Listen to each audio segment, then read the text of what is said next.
சித்ரா இன்னைக்கு என்ன ஸ்பெஷல்? வாங்க பாத்துடலாம். சுட சுட சாதம்,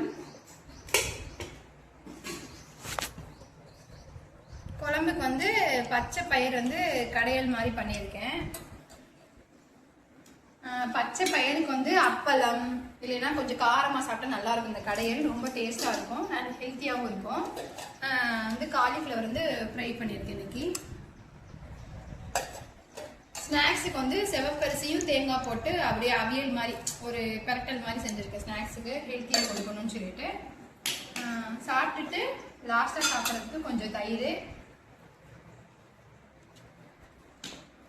மறக்காம நீங்களும் லஞ்சுக்கும் ஸ்நாக்ஸுக்கு என்னென்ன ப்ரிப்பேர் பண்ணணும்னு சொல்லிட்டு எப்படி பரபரப்பாக இருக்குன்னு சொல்லிட்டு அடுத்த வீடியோவில் சொல்லுங்க. அடுத்த வீடியோவில் நாங்கள் என்ன மாதிரி வீடியோ பண்ணால் நல்லா இருக்கும்னு சொல்லிட்டு மறக்காம கமெண்ட் பண்ணுங்க. ஓகே, பாய்.